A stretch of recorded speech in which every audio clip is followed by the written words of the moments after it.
It's mostly right that the guy that puts the team together, I think, has far more impact on whether the team's going to be good or not than the guy that's standing there coaching the team. I believe that the only head coach that's going to have a direct day-to-day, week-to-week, month-to-month, year-to-year impact on winning and losing is the NFL.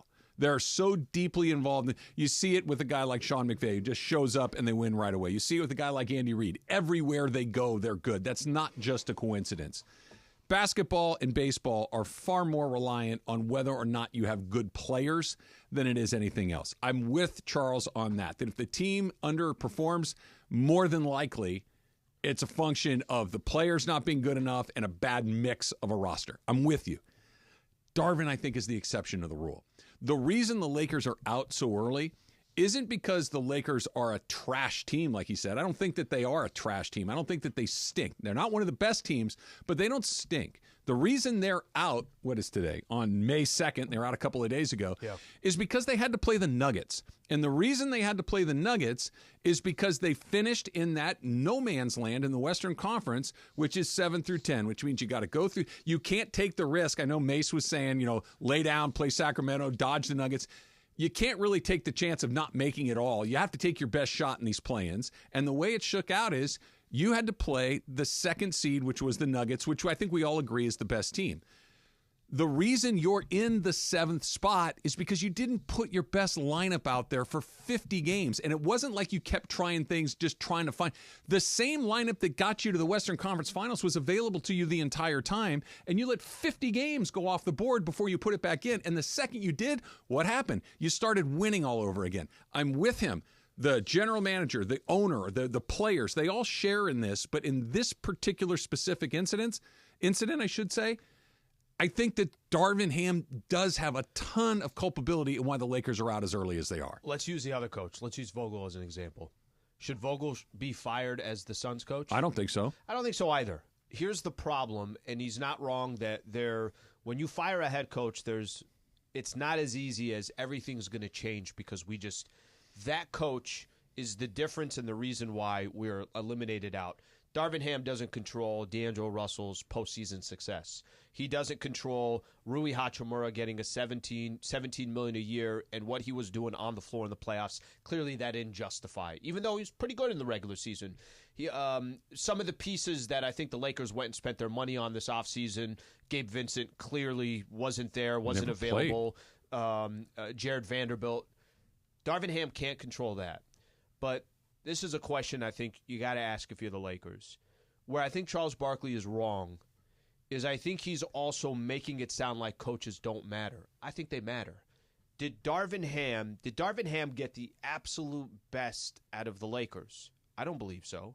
Did you feel like there were moments in that series against the Denver Nuggets where Lakers are up 20 points and you're at a stage of the game where I think you and I both agree you got to get one of those first 2 games in Denver if you're going to make the series a shot. You put yourself in a good position. You're up 20 points. But I think there was a lot at the end of the game there that you're saying they didn't win that game primarily because Darvin didn't make the right adjustments. Darvin didn't have a plan B, C, D, E. Even take away the regular season like you just mentioned, Trav. I don't think there are a lot of people out there that are saying we are better off with Darvin Ham. I don't know who's the next coach. I don't know who the next coach is going to be. We might look back at this and say Darvin was better than that coach. Sure. But that's on the front office. Hope not. But that's the front office. No, you're right. Right? You're right. And then there's the Darvin piece of it where I don't feel confident that those players believe in Darvin Ham. That's it. Anthony Davis said after game 2, did you let's go to their final game. They lose to the Denver Nuggets. You know what I didn't hear? And maybe, just maybe, that question wasn't proposed, and I wish it came up. I wish, sometimes these reporters will have one question. They ask the same theme to every player. I wish one of them said, guys, there's reports out there that Darvin Ham may not come back to be the Lakers coach. What are your thoughts on your 2 years, 1 year with Darvin Ham? Because I think it's very telling if you don't have... You know what I didn't hear from Anthony Davis or any of these other players when the Lakers were eliminated? If you think we didn't beat the Denver Nuggets because of Darvin Ham, you're an idiot. He had nothing to do with it.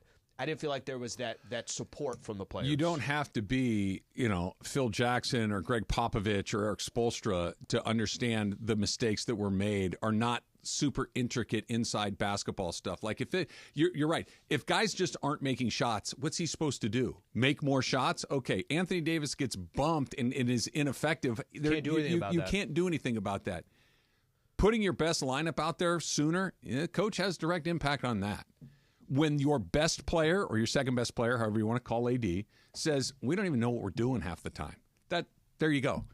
That's not we're missing shots or we're devastated by injuries. Those things happen, but when your guys, we're hurt here because of we what's don't know going what we're doing on either sidelines. end of the court. That's remember, a huge problem. Do you remember during the season there was a report out there?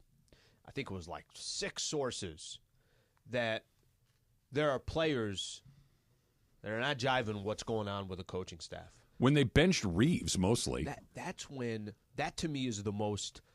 Let me give an example. I don't know if Tom Thibodeau is a really, really good coach. I know he's a good coach. But I feel like Tom Thibodeau is getting the absolute best of every one of those players on the Knicks. You see what I'm saying? That the talent that they have versus what they're able to accomplish, I could tell that coach, damn, he's getting the absolute best out of that. They're working, they're this, they got to support all that. That's my only issue, I thought, with Darvin Ham. You might not like it. I might not like it. That doesn't matter. Do the players like it? And there were too many indications that the players, in my opinion, didn't have his back either. Good news on the